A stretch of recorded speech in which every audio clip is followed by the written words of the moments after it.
Well, good afternoon, ladies and gentlemen. It's just after 3 o'clock when we were scheduled to start this public hearing of the European Conservatives and Reformists Group working group on the freedom of religion. My name's Andrew LEWER. I'm a British MEP, a member of the ECR and a member of its working group on the freedom of religion. I am going to ask that we don't have photographs or videos of the second half of these proceedings once we get to the coffee break to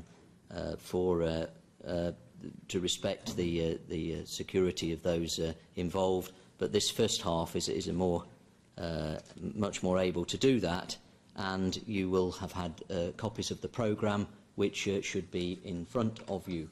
So welcome to you for coming, and I'll just make a few introductory remarks. The activities of the Iranian government since 1979 have had a massive presence on the world stage.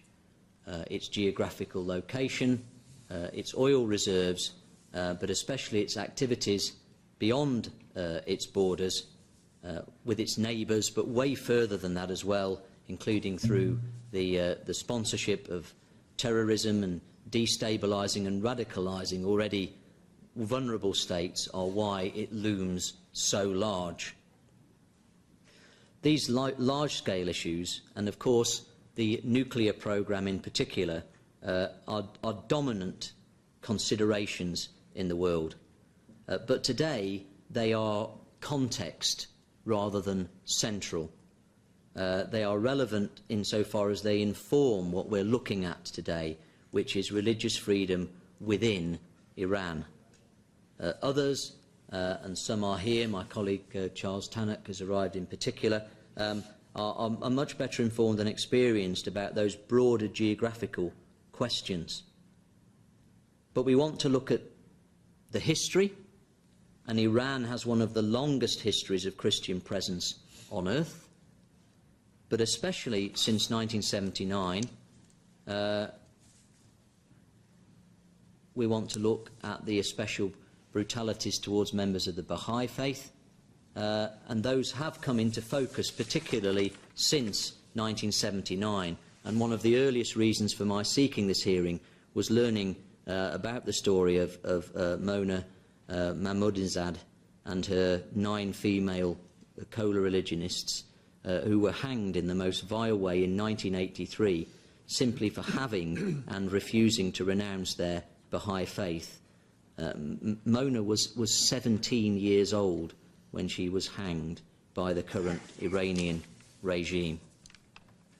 We want to look at the present and the experiences of those with us today in recent times, but also about the future, prospects for the future, predictions for the future, and what we may be able to do about it, and what influence we may be able to have upon it.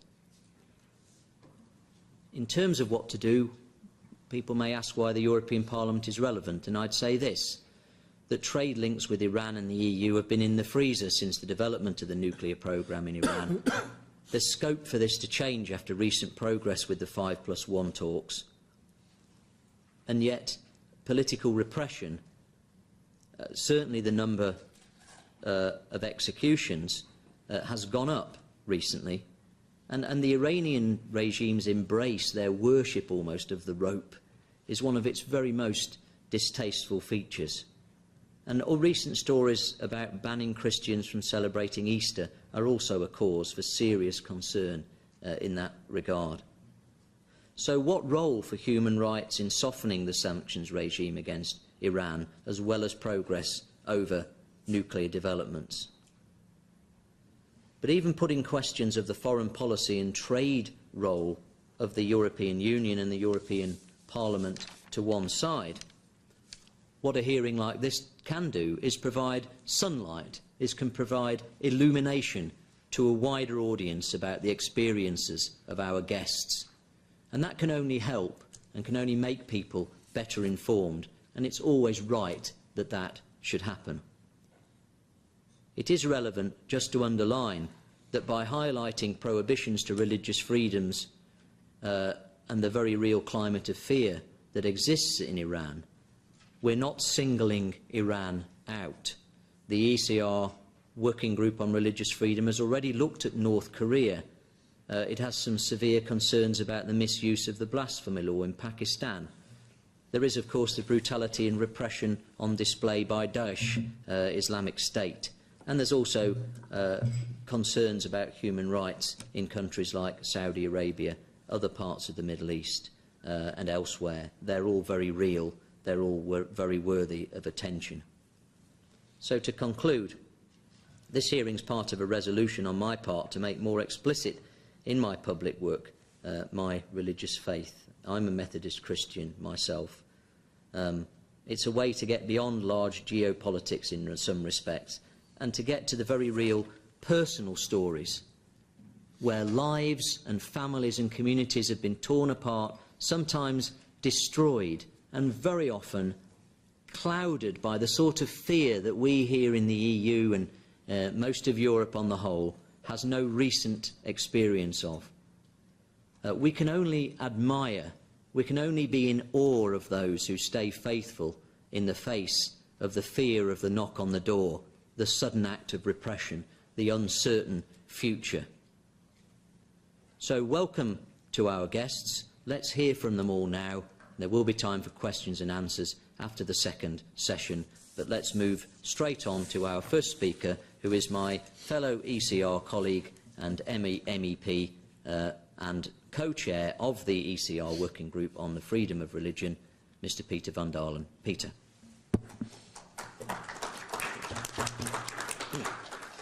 Andrew, thank you very much also for this initiative, which unfortunately is very necessary. I think the meeting we have today is at a critical moment and quite an important moment in time. Of course, and you already referred to that, we have now the ongoing talks about the nuclear program in Iran. But I also think it's important because of another way.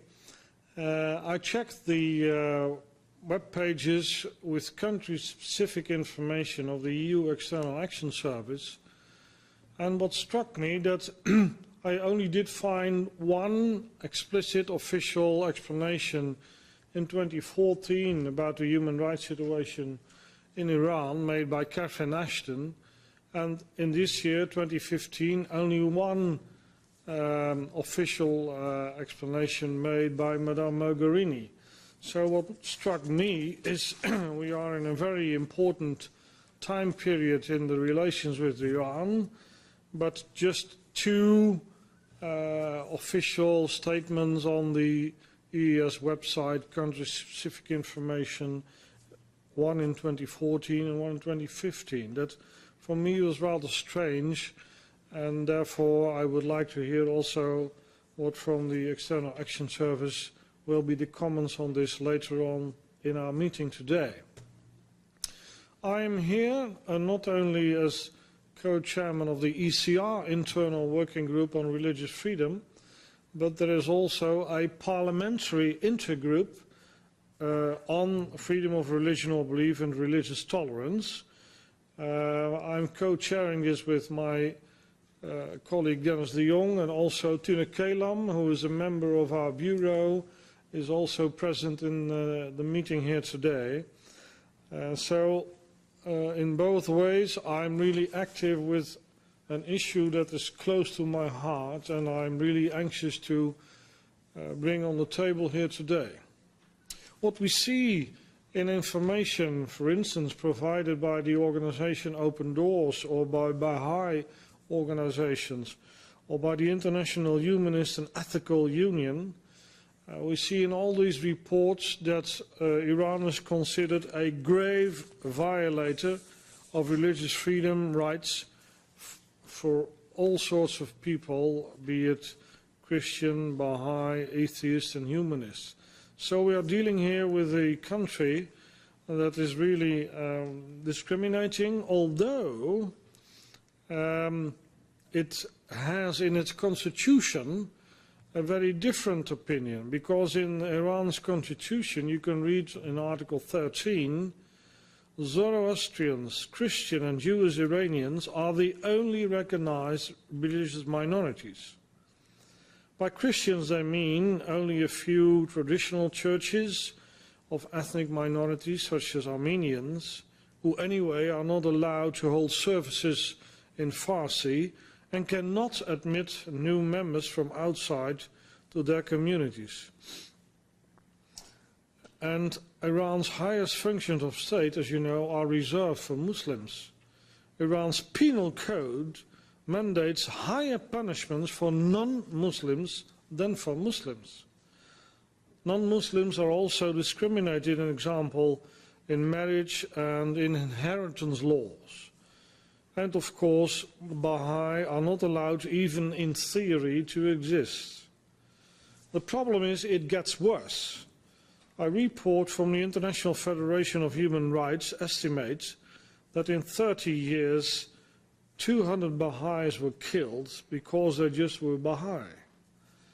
And the UN Special Rapporteur on Religious Freedom estimates that today more than 120 Baha'i people are imprisoned. And many, many Christians are in prison as well. So the problem is, I could go on, and of course then I have to mention the position of Pastor Saeed Abedini. I met his wife last year, and his wife Nagma, she told me that Saeed is in really difficult circumstances, and I was informed very recently that he even faces torture now. So his position is very difficult. And you know what happens when there are nuclear talks? They just change the position of prisoners, like Pastor Abedini. What happened last year was that before Catherine Ashton came to Iran for the talks on the nuclear issue, just before her arrival, Pastor Saeed Abedini was transferred from the Evin prison in Tehran to a hospital. So, of course, the Iranians told Ashton when she had arrived, well, we are dealing very well with Pastor Abedini. He is now in hospital, so he's in good hands. And right one day after she left Tehran, Pastor Abedini was brought back to prison. So, unfortunately, we can go on, and I really call upon the EU External Action Service to take more and better action, because what we see now is a very grave situation. And I know nuclear talks are important, but we cannot neglect the position of human rights and religious freedom in Iran. And as long as the relations for people in Iran, like the Baha'i, the Christians, and many, many others, are not normal, we keep knocking on the door also of the EU External Action Service. And therefore, Andrew, thank you very much for this important initiative right now at this very moment. Thank you very much. Thank you, Peter.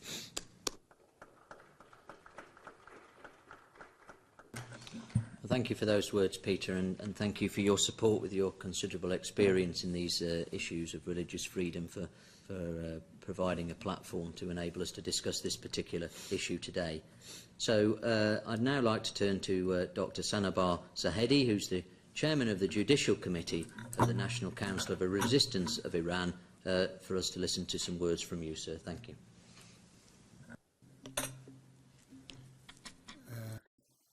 Good afternoon, dear friends. It's a great pleasure for me to be here and to address about a very painful issue that has been going on in my career as in my Canadian country.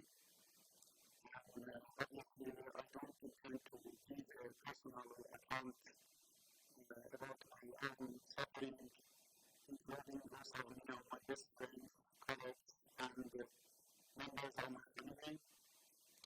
I would like to focus on the essence of the issue.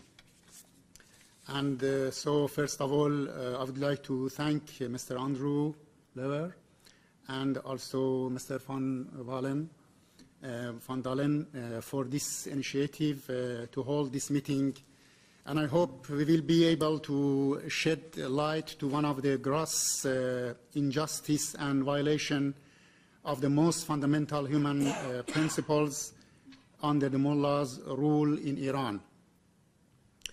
Iran's population is currently about 80 million.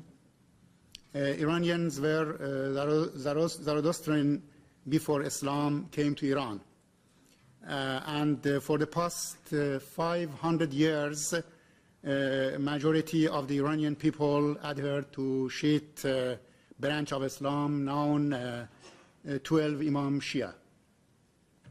According to the latest official poll conducted in 2011 by the Iranian regime, 99.38% of Iranian people are Muslims, of which 95 of them are Shia Muslim. Less than 5 of them are Sunni, and only 0.6% are non-Muslims. It's an official poll. But according to the reliable estimates, the reality is different. 98% of Iranians are Muslims. 89% of them are Shia. 9% are Sunni, and 2% are followers of other religions. The current ruling system in Iran, known as Vilayat Faqih, or the absolute rule of clergy, is a full-blown religious dictatorship initiated by Khomeini, which has no respects for other thoughts and beliefs or religion. Article 12 of the clerical regime's constitution states, the official religion of Iran is Islam and the 12 Jafari school. And this principle will remain eternally immutable. And the next article reiterates that Zoroastrian, Jewish, and Christian Iranians are the only recognized religious minorities. In reality, all religious minorities have been subjected to double oppression. The members of the Bahá'í faith are not even recognized and have been brutally repressed. Allow me to give you a detailed example of suppression of Christians. In 1994, 3 bishops by names, Mehdi Dibaj, Eurpean Mayor, and Mikhailian, who had refused to give in to the absolute rule of mullahs, were massacred in the most vicious manner. After committing the crime, the regime declared that these 3 priests were killed by the opposition PMOI. To discredit their main opposition, in mock trial staged by the regime on national television, 3 women admitted to killing the 3 priests under the direction of PMOI. After this incident, the United Nations appointed a Tunisian lawyer, Abdel Fattah Amor, as a religion and minority special rapporteur to go to Iran and investigate the condition of the religious minorities in Iran. In 1985, I myself, along with Ayatollah Ganjei, chair of the Religious Freedom of the National Council of Resistance of Iran, went to visit Professor Amor in Geneva and briefed him on the regime's falsification and distortions of the facts so that he may not be misled. After visiting Iran, Mr. Amor delivered his findings in a comprehensive report to the United Nations. One of the chapters of this report deals with assassination of the 3 Christian leaders. I'm going to read part of this report. I quote, During his visit, the Special Rapporteur noted the traumatism caused to the Christian and Protestant communities by the murder of the 3 Protestant pastors in 1994, the Reverend Tatavus Mikhailian, the Reverend Mehdi Dibaj, and Reverend Haik Wisfianmer. The Special Rapporteur was able to speak freely for almost 5 hours at Evin prison with the 3 persons charged with murder, Farahnaz Anami, Batul Waferi, and Maryam Shahbazpur. These persons, who were interviewed separately, said that they belong to Mujahideen organization. Some members of non-governmental bodies thought that the Iranian state, acting through various groups or persons, had ordered the murders of the Protestant pastors. They pointed that Reverend Dibaj had been imprisoned since 1986, and an Islamic Revolutionary Court had sentenced him to death for apostasy. Concerning Reverend Eurpean, he had publicly expressed his opposition to the death penalty, to which the latter has been sentenced. Reverend Mikhailian was responsible for a community consisting partly of Muslim converts whose number was increasing. Professor Amor continues, according to information received, the Iranian government had apparently decided to execute those Protestant leaders in order not only to bring the Mujahideen organization into disrepute abroad, but by declaring it responsible for those crimes, but also at the domestic level, partly to decapitate the Protestant community and force it to discontinue the conversion of Muslims. Pastor Dibaj and his colleagues had apparently been executed in order not to encourage the Protestant community to continue its conversion activities. Members of non-governmental bodies also regarded the trial of the 3 women as a travesty of justice and indicated that those women had disassociated themselves from Mujahideen organization. Some even went so far as to say that those women were also agents of the state. I unquote. The regime has massacred dozens of our Christian compatriots during the mass executions of political prisoners in Iran. When it comes to Jewish minority, their suppression takes a much wider scale. Most of the Iranian Jews have been forced to leave the country or afraid to claim their beliefs. The suppression of the Bahá'ís is to point that despite the fact that according to statistics there are hundreds of thousands of Bahá'ís in Iran, the regime does not even recognize their religious existence. Hundreds of Bahá'ís have been executed or killed under torture, and their cemeteries have been destroyed. As a result, the Bahá'ís are officially banned from going to higher education at the universities. The crux of the matter of all religious suppression in Iran is that the ruling Velayat Faqih regime commits all these crimes under the name of Islam.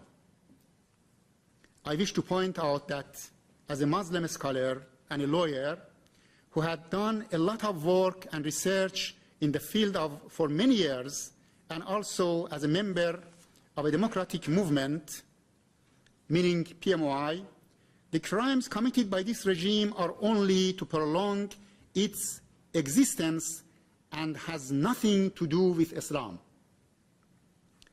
Verse 62 of 2nd chapter of the Quran states, surely those who believe, those who are Jewish the Christian, and the converts. Anyone who believes in God and believes in last day and leads a righteous life will receive their recompense from their Lord. They have nothing to fear, nor will they grieve. The verse 13 of the chapter 49 addresses everybody, irrespective of their religion and states. O people, we created you from the same male and female, and rendered you distinct people and tribes that you may recognize one another. The best among you is this, in the sight of God, is the most righteous. God is omniscient, cognizant. And the verse 99 of chapter 10 forbids forcing on religion, any religion, upon people and states. Had Lord willed, all people on the earth would have believed. Do you want to force the people to become believers? And most important of all, the verse 256 of chapter 2 strictly declares, there shall no compulsion in religion. The right way is now distinct from the wrong way. There are many verses like this which point to the freedom to choose one's own religion and condemns forcing of one's religion on others, leave alone executing people and someone for changing their religion. Another point about the mullahs in Iran, their fixation on their belief. They want to enforce a 1,000-year-old Sharia law in today's society. Quran's logic and view is absolutely dynamic. The dynamic of our movement approach to Islam stems from a crucial distinction drawn within the Quran between two different types of its verses, muhkamat and mutashabahat. Muhkamat are the fundamental principles of Islam, definite and unchangeable, which contain the essence of Islam worldview. Mutashabahat, on the other hand, are therefore relative, dynamic, and flexible injunctions that relate to the methods and rules of conduct in every life. As such, mutashabahat are never rigid, rather more like practical guidelines than principles, which can and must be adapted to human progress, technological advancement, and the changing social norms of times. Technically speaking, amongst the grave interpretive errors made by Khomeini and mullahs who have followed him is that they intentionally confuse muhkamat with mutashabahat in their interpretation of the Quran. In Surah 3, the family of Imran, the Quran explicitly denounces any attempt to confuse basic principles with transient rules. It says, He sent down to you this scripture containing straightforward verses which constitute the essence of the scripture, as well as multiple meaning or allegorical verses. Those who harbor doubt in their hearts will pursue the multiple meaning verses to create confusion and to extricate a certain meaning. In recent years, especially in recent years, the Iranian regime has been able to export its sectarian behavior to other countries in the region. what we are witnessing in Iraq, Syria, Lebanon, and Yemen is a result of this religious discrimination. The ruthless massacre of Iraqis, especially the Sunnis, the murder of more than 250,000 people in Syria, supporting Hezbollah in Lebanon, which is a subsidiary of the Iranian regime and its Revolutionary Guard in that country, are all examples of implementing of this phenomenon. In fact, the religious fundamentalism is fueled by gender discrimination against women on the other hand, and spreading the religious sectarian war on the other. The use of chemical warfare in Syria is the other side of the coin to splashing acid to the face of women in the cities in Iran. The emergence of a criminal group called Daesh, ISIS, and its atrocities in Iraq and Syria should not overshadow the crimes of the mullahs rule in Iran. A regime which is the funder of criminal punishments such as stoning, eye gouging, amputation of limbs, throwing people from height, and burning people alive in recent decades in Iran.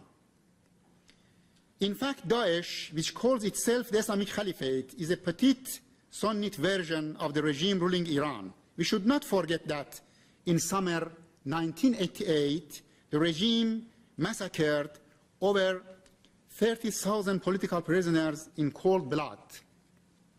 Many jurists view this as the biggest massacre of political prisoners since Second World War. The fact of the matter is that Khomeini and Khamenei are the real caliphate and Daesh is only an imitation. However, there is a widespread and responsible resistance movement opposing the clerical regime that over 120,000 of their members have been so far been executed. Over 30 years ago, in 1985, the National Council of Resistance of Iran approved the plan and announced the separation of religion and state, in which all religious discrimination are prohibited. Number one, I state some point of this plan. Number one, all forms of discrimination against the followers of various religious and denominations in the enjoyment of their individual and social rights are prohibited. No citizen shall enjoy any privileges or be subject to any deprivation with respect to standing for elections, participation in elections, employment, education, becoming judge, or any other individual or social rights based on their belief or disbelief with respect to a particular religion or denomination. Number two, all forms of compulsory religious and ideological teachings and any compulsion or practice or non-practice of religious ritual and customs is forbidden. Number three, jurisdiction of judicial authorities shall not be based upon their religious or ideological stance. The laws are formulated within the legislative institution of the land shall have no official sanction or validity. Finally, although we are talking about religious discrimination and repression of religious minorities in Iran, but the fact of the matter is that the mullahs regime in Iran, despite claiming to be Islamic and Shia, is the biggest enemy of Shiism and Muslims around the world. A simple review shows that no other government has killed as many Shia and Muslims as this regime has, which ironically calls himself Islamic. So it must be said that the repression by the ruling regime in Iran is applied equally against Muslims, Christians, Jews, Bahá'ís, Sunnis, Shias, and non-believers. This regime is indeed an inhuman regime, and Iranians must unite to liberate their country and Middle East from this nightmare. It's a clear fact that as long as the religious dictatorship in Iran is in power, we will not witness peace and tranquility in the region. We must point out that unless all countries put improvement of human rights as a precondition to doing business and trade with this regime, we will not see any real progress in any area, including the nuclear issue. And thank you very much. Thank you. Thank you for that.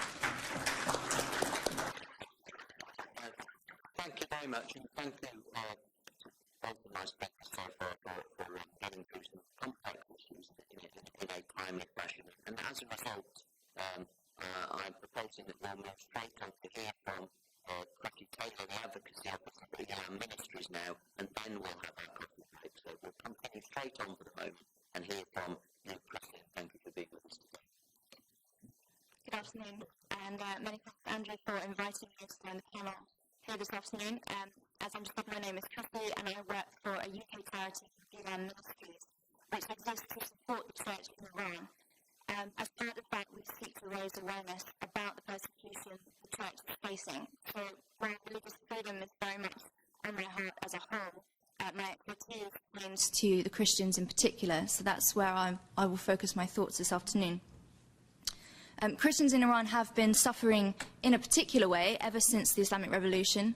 In 1979, the Supreme Leader Ayatollah Khamenei declared that the church in Iran was a nest of spies for the West.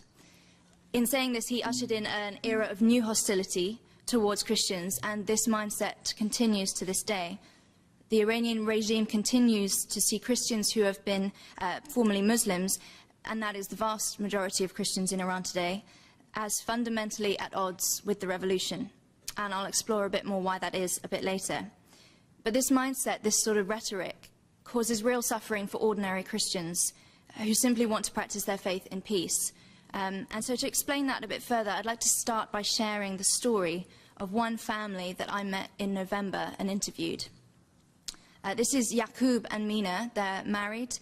Both are Christians, but both were raised in Muslim families in Iran. So, in other words, they're Persian-speaking Christian converts, rather than members of the Assyrian or Armenian ethnic Christian communities, which are, as has been mentioned, protected to some level by the Constitution of Iran. Yaqub is a pastor to a small group of Christians who meet in their home for prayer and Bible study. They're part of a growing body of Christians who meet in private homes, known as house churches, because converts to Christianity are not allowed to attend the tightly controlled building churches. So if you would picture a scene with me that happened last summer. The 20th of July 2014, Mina is at home with their two children, and out of the blue there is a knock on the door. Elmer, who is their son, you'll see a picture of him in a moment. Young Elmer opens the door and finds three male strangers on the doorstep. Mina tries to stop them coming in, explaining that her husband is not at home, but they push past her and say, "We already have your husband, he's in the car." She notices that they have guns in their belts and realizes that these men are agents of the Ministry of Intelligence and Security. At their continued swearing at her and the children, she speaks up and says, "What have we done? What have we done that you should enter our home like this? Are we murderers? Are we thieves or criminals?" One of the agents turns to her and says, "Better that you were a murderer than a Christian or a Jew." Then they turn on the son, Elmer, who's 12 years old. "Where does your father get the Bibles from?" they ask him, but Elmer doesn't respond.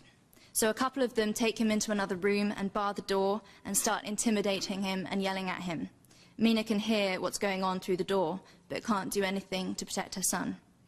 They ask him, the 12-year-old boy, if he is a Christian, and he says he is. And they get angry at him and tell him he had no right to become a Christian. Then Mina hears Elmer cry out as they hit him. Soon the agents come through to the main room and start collecting up items like Yaqub's laptop, and then they take Elmer and Mina out to cars, and the young 6-year-old daughter is sent to a neighbor's house. Down at the cars, Yaqub is already in the car, as the agents had said.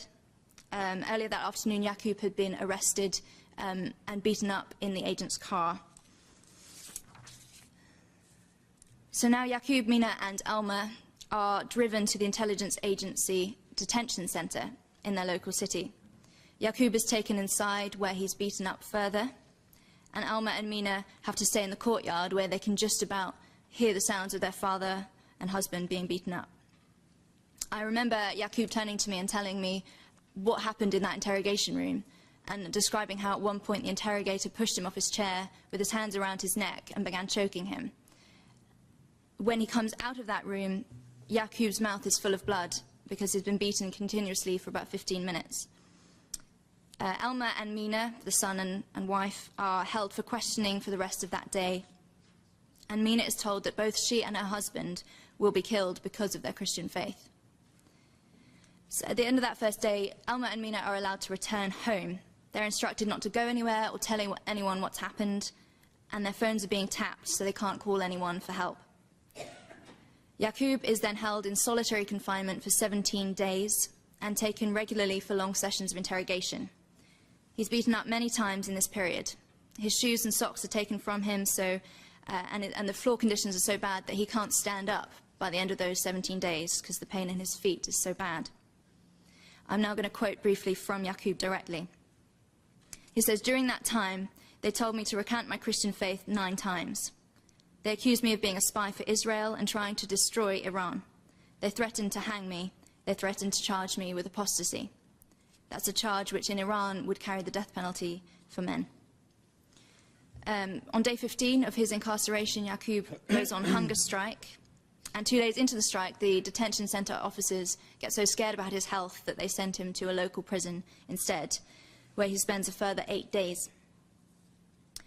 On about day 25 of his incarceration, Yaqub is finally released on a bail of 30 million tumon, which is the equivalent of about 100,000 euros. 2 weeks after his release, he received a summons to court. And I quote directly from Yaqub again. He said, "All the lawyers we spoke to said I would well be tried for apostasy and action against national security. My family talked with a lawyer and he advised me to repent of my Christian faith. They all said that if I repented, I would go free, but if not, I would probably be charged with apostasy. My parents thought I should follow this lawyer's advice, but I replied that I could not." And it was after receiving this court summons that Yaqub and his family decided that their only option was to leave Iran. And I'd like to just highlight that the cost of this persecution didn't end at that point, just because they were then outside of Iran. The family were forced to take the children out of school, completely relocate their whole lives to another country, and they had to leave behind Mina's elderly parents, knowing full well that at the time at which they will pass away, it will not be safe for Mina and family to return, even to attend their funeral. So the cost of persecution is not simply the arrests and imprisonments that we hear, it's an ongoing relational cost that Christians, Bahá'ís and others are paying. Now, you might well be wondering why the Iranian authorities were so scared of a family like Yaqub's. What is it about them holding prayer meetings in their home that is so threatening to the regime? Or why, in other words, would it have been better for Mina to have been a murderer than a Christian, in the words of that agent? Well, the government sees Christians as being fundamentally at odds with the revolution. The first main reason for this is apostasy, in other words, the abandonment of Islam, in favour of any other faith, or indeed no faith. In a state whose authority since the Islamic Revolution has derived from Islam, the dishonouring of Islam by people abandoning the faith is viewed as a threat to the state itself, at least by hardliners. And the second core reason is the deeply entrenched view that all Christians are agents of the hostile West. In a state that fears it's being threatened by a velvet revolution from the West, the authorities fiercely target those it sees as apostate agents of the West. The government cannot comprehend that people like Yaqub and Mina could be both Christian and loyal citizens of Iran. In their mind, the two simply can't coexist. Iran's lack of tolerance for apostasy was articulated, I believe most recently, in an interview given in October 2014 by Ali Younesi, who is the advisor to President Rouhani on ethnic and religious minority affairs. He said in an interview to Fars news agency that converting to different sects is illegal in our country. And he also said that there is an attempt in the religious area conducted out of ignorance by some inside the country and deliberately so by some abroad to promote religious confrontation in our country. If we have religious confrontation, this will lead to religious corruption, and this is the biggest danger that threatens the Islamic government. So that gives you some sense of what they see as the biggest threats to the Islamic government. He is stating that there is no freedom to adopt a religion of choice in Iran, despite the fact that Iran is a signatory to the International Covenant on Civil and Political Rights, which guarantees that right. And this statement from Ali Younesi is just the latest in a very long tradition of rhetoric from the senior government officials and clerics, which denounce Christianity and other minority faith communities. As I mentioned, it began with Khomeini calling Christians a nest of spies in 1979. And I'd like to just briefly run us through a recent history of the persecution of Christians in Iran, so that we can see how we got to the situation we're in today. In the early years following the revolution, it was the Anglican Church that bore the brunt of persecution. Reverend Saye was murdered in 1979. Missionaries were arrested. There was a violent attempt on the lives of the Anglican bishop and his wife, which they miraculously survived. And then there was the murder of the bishop's son, Bahram Dekhani, the following year. In the 1980s, it was the Pentecostal Church that was growing significantly and bore the brunt of severe persecution. In 1985, a Christian convert, who's already been mentioned today, Mehdi Dibaj, was arrested and sentenced to death for apostasy. He was kept on death row for years. While he was on death row in 1990, the Bible Society of Iran was closed down by the government, marking the start of a sustained attempt to stamp out Christian scriptures from Iran. And to this day, possession of multiple copies of the Bible is enough evidence to convict people of having acted against Iran's national security. Shipments of Bibles have been burnt, and bookshops face great difficulties if they stock Bibles in the Persian language. In 1990, Pastor Hossein Soudmand was executed in prison because of his Christian ministry.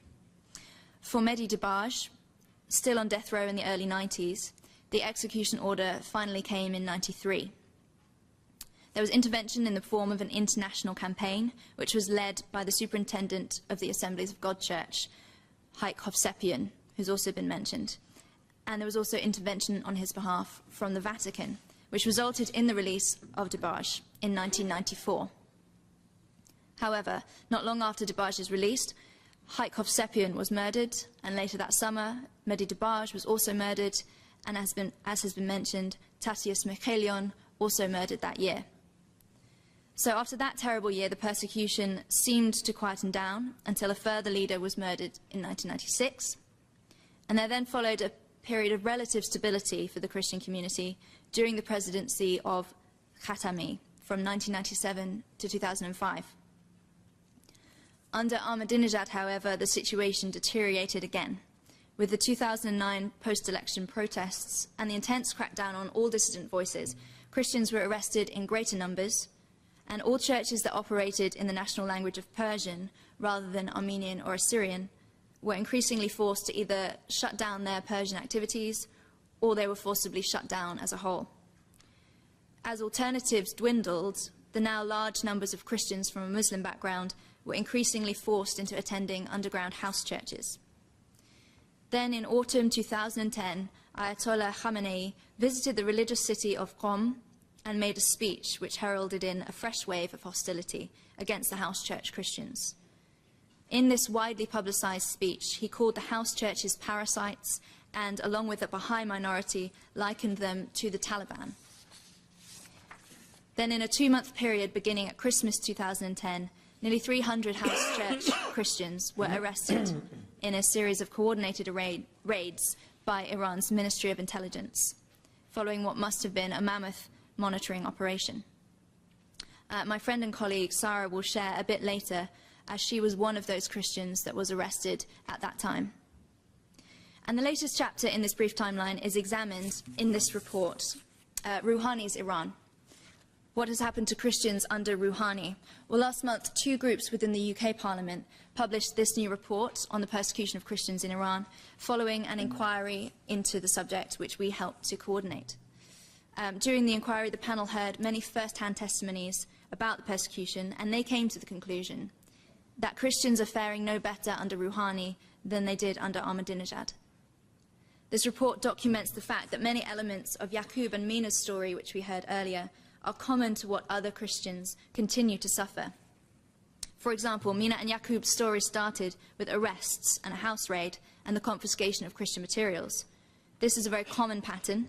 Since Rouhani's assumption of office, 80 or 90 other Christians have been arrested and detained. At the close of 2014, over 90 Christians were believed to be behind bars in Iran. And these are just the cases that we know about. In reality, we could be talking about far more than that. As we saw in Yaqub's story, he endured physical beating as well as psychological torture and intimidation. It's not always the case that Christian detainees suffer physical abuse, but it does seem to be the case that the worst treatment is reserved for those whom the interrogators believe are unknown to the outside world.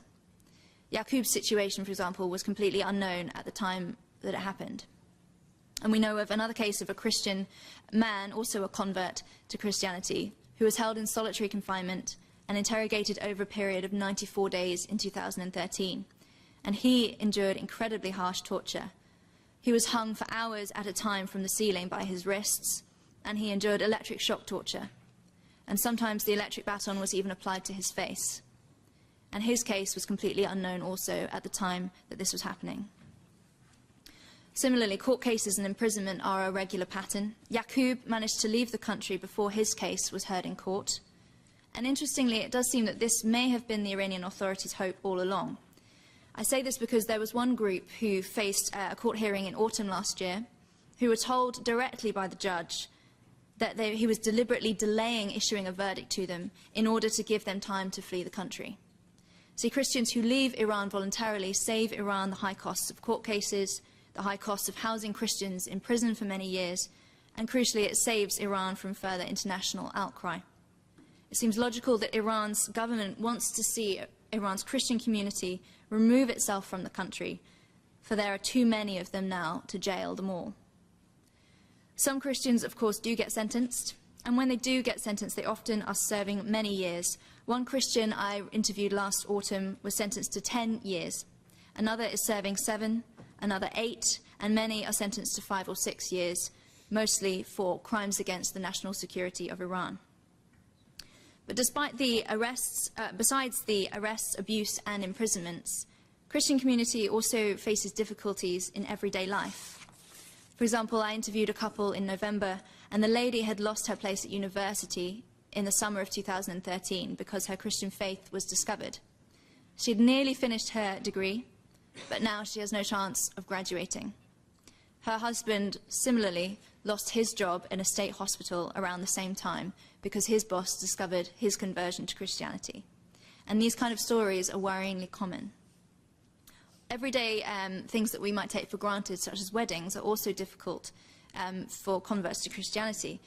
The registered churches in Iran are so tightly controlled that they cannot easily register convert marriages. And so young Christian convert couples are turned away and are forced to marry through the registry offices and say the creeds of a religion that they no longer identify with. Economic pressures as well. There's a great economic pressure on Christians. One Christian leader that I know personally has had his valuable family home confiscated simply because of his Christian activities. And his attempts to reclaim it through the courts finally failed earlier this year. And the Christian community is also suffering economically because of the high sums demanded for bail. You may remember hearing Yaqub's high bail sum that he was forced to pay. Often families are forced to hand over business deeds or house deeds to cover this bail, and if the defendant flees the country, the family will lose out on that house deed or business deed. So the authorities are incapacitating the Christian community financially, as well as the many other ways that they seek to crush the church. I've mentioned briefly some of the main ways that Iranian Christians are persecuted today, but more detail is documented, as I mentioned, in this report. There are multiple copies available. Please do take a copy if you'd like. They're on the table at the back of the room. I'd like to close by just echoing the core recommendations in this report. Namely, I'd like to ask that every possible channel be used to raise the issue of religious freedom in Iran, both in general and also that the cases of particular individuals would be raised whenever possible. I'd like to ask anyone here to use whatever means you have to raise this issue outside of this meeting room today, whether that be through submitting parliamentary questions or urgency resolutions, or raising these concerns in committee meetings and conversations with the Commission and the Council. Also, as I mentioned, in the case of Mehdi Dibaj, the Vatican has significant influence in Iran, more so than many other bodies. So, if anyone here has communication with senior Catholic leaders, we'd love to talk about whether we can start a conversation on behalf of suffering individuals in Iran. Yaqub and Nina and the family knew that I was going to share that story here today, and they're eager to their experiences to shed some light on the situation in Iran. So on behalf of them and the Church in Iran, I'd really like to thank you to Chrissy, our working group, and Religious Freedom, and to Andrew for organising this event today, and for keeping this issue on the agenda. And thank you to all of you who've given up the time to be here. We're hopeful that this issue will increasingly become discussed in Parliament and other EU institutions. Thank you very much.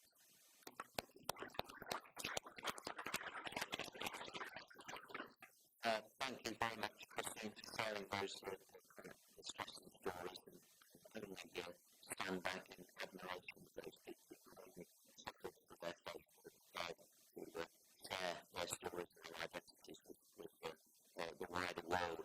We're going to take a coffee break now, and then we will reconvene for some further testimony and questions and answers. Please stay for those. I think you'll find that very moving, very informative, and we'll reconvene once